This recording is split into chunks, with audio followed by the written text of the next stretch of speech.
The blizzard had appeared without warning, turning a crisp winter afternoon into a wide-out nightmare in under an hour. Norah Silver Mist had just managed to reach her cabin before the world outside dissolved into a furious swirl of snow and wind, strong enough to knock her off her feet. Now she huddled close to her fireplace, listening to the storm batter the walls and hoping her small shelter could withstand nature's assault. She had been living here for 8 months, ever since Marcus Ironwood had rejected her in front of the entire Winterfong Pack. The sting of that rejection had been searing, but the aftermath was worse. The pitying looks, the hushed whispers, the endless reminders that she hadn't been good enough for an alpha destined for leadership. Norah had left, packed her few belongings, and walked away from the Pack's territory, deeper and deeper into neutral wilderness, until she stumbled upon this abandoned cabin. Small, drafty, barely suitable for survival, but it was hers. No one to judge her. No one to pity her. No one to remind her of her failure. The wind howled louder, rattling the walls. Norah added another log to the fire, grateful she had stocked up before the storm hit. She had enough food and water to last a week, though she prayed the blizzard wouldn't endure that long. A sound outside made her freeze. Not the wind, not the usual storm noises, but something else, a faint, desperate scratching at her door. Her first instinct was to ignore it. Opening the door in this weather could be deadly, and whatever it was probably already dying anyway. But the sound came again, more urgent this time. Against her better judgment, Norah found herself moving toward the door. She had always been too soft-hearted, one of the reasons Marcus had claimed he couldn't accept her as his mate. Soft hearts get wolves killed in this brutal world, he had said. She cracked the door just enough to peer outside, and her breath caught. A massive wolf lay collapsed on her doorstep, snow and ice crusted into its fur, on the verge of freezing to death. Its head lifted weakly, revealing eyes of an unusual silver blue, intelligent, desperate, pleading. Every survival instinct screamed at Norah to close the door. This was an unknown wolf, probably an alpha judging by its size, and letting it inside could be suicidal. But those eyes, so full of life, so close to death, made her heart ache. "You're probably going to kill me for this," she muttered, wedging the door open wider. "Come on, get inside before we both freeze." The wolf tried to rise, but its legs wobbled uselessly. Hypothermia had taken hold. Norah did something reckless. She stepped into the blizzard, grabbed the wolf's front legs, and dragged it through the doorway. It took all her strength and several minutes, but finally, she had the massive creature inside, the door shut tight against the storm. It lay on the floor, barely breathing, formatted with ice and snow, body temperature dangerously low. "Okay," Norah said, more to steady herself than to communicate. "First, we get you warm and dry. Then, we'll see if you're going to eat me." She wrapped it in every towel and blanket she owned, drying its fur as best she could. The wolf didn't resist, too weak to even move. Once sufficiently dry, she dragged it closer to the fire, building the flames until the cabin became almost uncomfortably warm. "You're lucky I'm an idiot who can't leave things to die," she muttered, checking its pulse and breathing. Both were slow but steady, hypothermia, but not fatal. "Anyone with sense would have left you outside. Apparently, I don't have sense." The wolf's silver blue eyes opened slightly, locking on hers with an intelligence that made Norah shiver. This was no ordinary animal, it was a shifted werewolf, and the danger only heightened. "Don't look at me like that," she said, settling back on her heels. "I'm not brave. I'm not heroic. I'm just broken. Maybe if I save your life, I'll feel like I have a purpose beyond surviving." Tears pricked her eyes. 8 months of isolation, and the first living creature she had contact with made all her defenses crumble. "Sorry," she whispered, wiping her cheeks. "You probably don't care about my pathetic life. Let's get you some water." She coaxed the wolf into drinking, then stayed beside it through the night. The storm raged, but Norah talked anyway, partly to keep herself awake, partly because the words refused to stop. "I was supposed to be mated to Marcus Ironwood," she said around midnight. "We grew up together, childhood friends. Everyone thought we'd end up together. I thought we would too, until he rejected me. Said I wasn't strong enough to stand beside a future alpha. My soft heart would be a liability. He needed someone ruthless. Norah laughed bitterly. He wasn't wrong. I am too soft. Too weak. I'm the kind of fool who drags a dying wolf into her cabin during a blizzard instead of letting it die. The wolf made a soft sound, almost like disagreement. She stroked its fur unconsciously. If I were stronger, maybe he'd have wanted me. Maybe I'd be Luna of the Winterfong Pack, instead of this, alone life. The really pathetic part? I don't even miss him anymore. I miss belonging somewhere. Having purpose. Feeling like I matter. The wolf shifted, resting its head against her leg. Norah felt something in her chest crack open. This creature, a stranger who should have been dangerous, was comforting her. "Thank you," she whispered. "Even if you don't understand, thank you for listening." Eventually, she dozed off, one hand resting on the wolf's side, soothed by the fire's warmth and the presence of another being. Morning brought gray light filtering through the cabin windows. The storm still raged, but the wolf looked stronger, testing its legs. "Good morning," she said, voice rough. "How are you feeling? Can you move at all?" Its breathing and pulse had strengthened overnight. "Storm isn't letting up," she observed, peering out at the wideout. "Looks like you're stuck with me for at least another day. Hope you don't mind." Breakfast was simple. She offered the wolf dried meat, which it ate methodically. Daylight revealed its fur, thick, striking gray and white, matted but magnificent.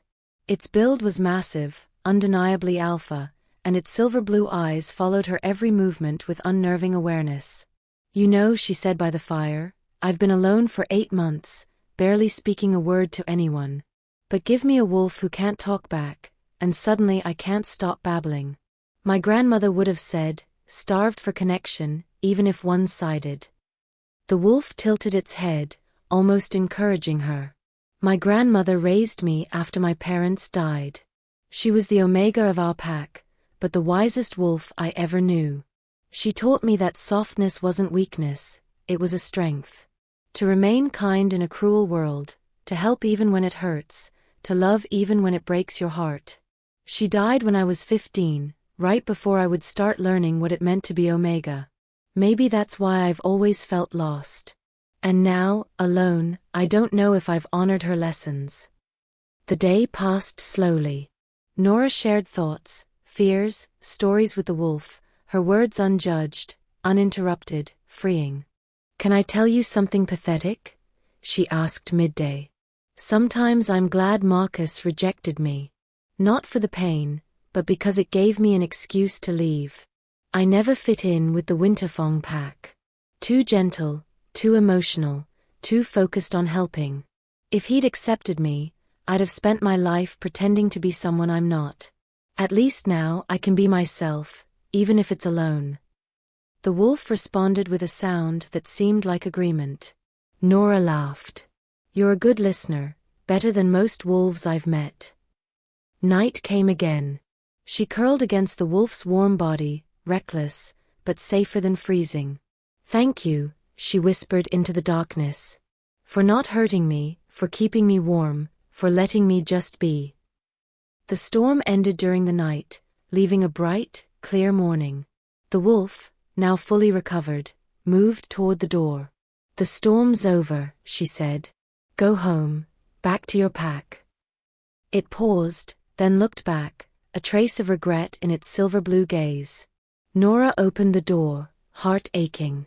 Snow stretched in all directions, the forest beyond stark and inviting. "Go on," she whispered. "Be safe." The wolf stepped into the snow, moving toward the trees, leaving Norah staring at the empty clearing. The silence, once comforting, now felt oppressive. Her thoughts were interrupted the next morning by voices outside. Confused, she approached the window, and froze. Wolves everywhere, dozens in human and wolf form, all clad in royal guard armor or formal attire. At the center stood a man who made every hair on her body stand on end. Tall, powerful, dark hair, striking features, but it was his eyes that rooted her to the spot, silver blue, the same eyes that had watched her for 3 days. It was him.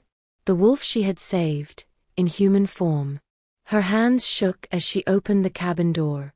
He stepped closer, commanding yet calm. "Hello, Norah," he said, voice deep and authoritative. "May I come in?" She nodded mutely, mind reeling. The royal guards formed defensive positions outside. "Who are you?" she whispered, though she already feared the answer. "My name is Kieran Nightshade," he replied, eyes never leaving hers. "I am the Alpha King of the Northern Territories." The words hit her like a physical blow. She had saved the Alpha King's life. She had sheltered him. She had poured out her heart to him. "I didn't know," she whispered. "I thought you were just a wolf caught in the storm." "I never would have," Norah stammered, voice trembling as Kieran stepped closer. She felt rooted to the spot, unable to retreat. She had shared so much of herself, her fears, her pain, her heart, and now she was exposed. "What?" Kieran asked softly, his silver blue eyes searching hers. "You've been so honest, Norah. Sharing who you are when you think no one important is watching, that mattered." Tears pricked at Norah's eyes. I shouldn't have burdened you with all my problems. You were injured, recovering, and I just kept talking." "Don't apologize," he said firmly, but gently. "Norah, do you know what I was doing when I got caught in that storm?" She shook her head, curiosity mingled with apprehension. "I was traveling alone in wolf form, trying to escape the pressures of leadership for a few days. I've been Alpha King for 20 years, and in all that time, every conversation I've had has been filtered, through politics, through power. No one talks to me like I'm just a person. No one shows me their real self, because everyone's too busy trying to impress, manipulate, or gain advantage." He took another step closer, emotion flickering across those intense eyes. "And then the blizzard hit. I was separated from my guards, nearly frozen to death, until a kind Omega dragged me into her cabin and saved my life without asking who I was or what I could offer her." "Anyone would have done the same," Norah protested weakly. "No," Kieran countered, his voice soft but edged with certainty. "Most wolves would have left me to die rather than risk bringing a strange alpha into their home. But you didn't hesitate. You risked yourself to save a stranger. And then you spent 3 days talking to me like I was someone worth knowing, not someone to be feared, not someone to be used." His hand rose, brushing her cheek with a gentle warmth that sent a shiver down her spine. "You told me things I don't think you've ever told anyone, about your rejection, your grandmother, feeling lost and alone. And Norah, I heard every word, every confession, every vulnerable moment." Norah's breath caught. "Oh goddess," she whispered, humiliation flooding her. "You heard me, talking about being weak and pathetic." "And I heard you," Kieran interrupted, "talking about kindness in a cruel world. Choosing compassion over self-interest, remaining soft-hearted despite being hurt. Those aren't weaknesses," he continued, his gaze piercing. "Those are exactly the qualities I've been searching for my entire life." He stepped even closer, close enough that their breaths mingled. "When you were talking about your grandmother's teachings, about how being gentle is its own kind of strength, do you know what I was thinking?" Norah shook her head, speechless. "I was thinking that I had finally found her. The one person in existence who could see past the crown to the man underneath. Who would value character over status. Who could offer kindness without expectation of reward. Who could be exactly what I needed without even trying." "I don't understand," Norah whispered. "The mate bond, Norah," he said, his voice low, reverent. "It formed during those 3 days. While you were caring for me, talking to me, being completely yourself. I fell in love with the person you truly are, not the person you pretend to be. You are my true mate, chosen by the moon goddess. And I came here today, To claim you. The word should have terrified Norah, but instead something deep in her chest settled into place. That strange sense of connection she had felt with the wolf, that desperate longing when it left, it all made sense. It was the mate bond. But I'm broken, she admitted, fear clawing at her throat. Marcus rejected me because I wasn't good enough to be Luna. How can I possibly be good enough to be queen? Marcus rejected you because he's a fool, Kieran said, fierce conviction in his voice. He couldn't see what was standing right in front of him. He wanted someone hard, ruthless, someone to help him climb. But Norah, that's not what makes a good leader. What makes a good leader is exactly what you have: compassion, wisdom, the ability to see people for who they are, not for what they can give you. He framed her face with both hands, eyes burning with intensity. You saved my life, not because you knew who I was, but because you couldn't leave a living creature to suffer. You talked to me for 3 days like I was someone worth knowing, with no agenda. You showed me who you are at your core. And that person is exactly what I've been waiting my entire life to find. What if I fail? She whispered, voice cracking. Then we'll fail together and learn, Kieran replied gently. But Norah, I've seen your strength. Not the kind that comes from physical power or ambition. The kind that helps a stranger in a storm. That remains kind despite being hurt. That values connection over self-preservation. That is true strength. And it's exactly what our kingdom needs. Tears streamed freely now, and Kieran brushed them away with his thumbs. I know this is overwhelming. I know I'm asking a lot, but Norah, you have to understand something. I didn't come here with an army to intimidate or force you. I came with guards because it's protocol. The choice is entirely yours. Tell me to leave, and I will. I'll make sure you're protected, provided for, and I'll walk away, even though it would destroy me. Why? She breathed.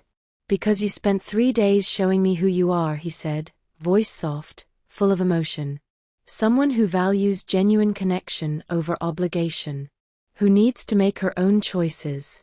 Who deserves to be with someone because she wants to, not because she has to. And I want you to choose me, the same way you chose to save me. Not for the crown, not for the mate bond, but for who we are to each other. Norah looked at him, at this commanding alpha who had listened to her soul and still found her worthy. She thought of the 3 days they had shared, how safe and seen she had felt, even with a wolf she thought couldn't understand her. I missed you, she admitted quietly. When you left yesterday, I felt empty. Like I lost something I hadn't even known I needed. I know, Kieran's voice was rough with emotion. I felt it too. That's the mate bond calling us back together. But Norah, I need to hear you say it. I need to know you're choosing this, choosing me of your own free will. Norah took a deep, steadying breath. I choose you. Not because you're the Alpha King, though that's terrifying. But because you listened to me for 3 days and didn't judge me. Because you made me feel less alone than I've felt in months. Because, when I look at you, I see someone who might actually understand me. Kieran's smile lit up the cabin. Thank you, he breathed, drawing her into his arms. Thank you for being brave enough to choose me. When he kissed her, the mate bond flared between them, a storm of fire and lightning that made Norah gasp. This was nothing like Marcus. This was life, electricity, and awakening in ways she had never imagined. When they broke apart, both glowing with the bond's energy, Kieran rested his forehead against hers. You need to know something. While I was in wolf form, listening to you talk about feeling worthless, it took everything I had not to shift right then and tell you how wrong you were. You are not broken, Norah. You are extraordinary. And I will spend the rest of my life proving it to you. I'm still scared, Norah admitted. Good, he said softly. Being scared means you're being brave. And you won't do this alone. I'll be beside you every step of the way, and so will everyone who serves our kingdom.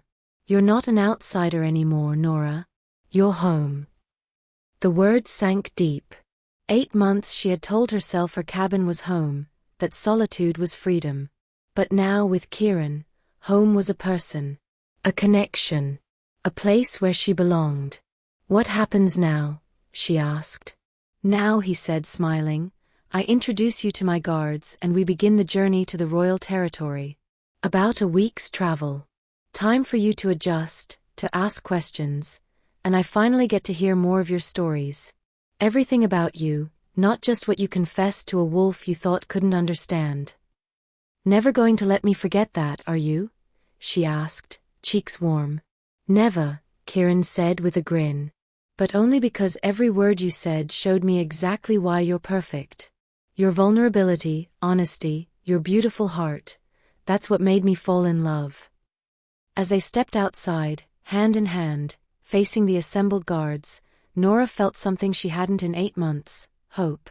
The rejected Omega who had sheltered a freezing wolf had found her true mate. Being soft-hearted wasn't weakness, it was her greatest strength. The guards bowed, masks of surprise quickly replaced with respect, as Kieran declared her his mate, future queen, and anyone who questioned her would answer to him personally. As they walked away from the cabin together, surrounded by loyal guards but focused solely on each other, Norah thought about how dramatically life could change in less than a week. Alone and rejected, now mated and valued. All because she had saved a stranger in a storm. All because she had been herself. Sometimes, the bravest thing is to remain kind in a cruel world. Sometimes weakness is strength. And sometimes, the most powerful connections form when you're simply being yourself, thinking no one important is watching. But the Alpha King, he was watching. And he saw everything.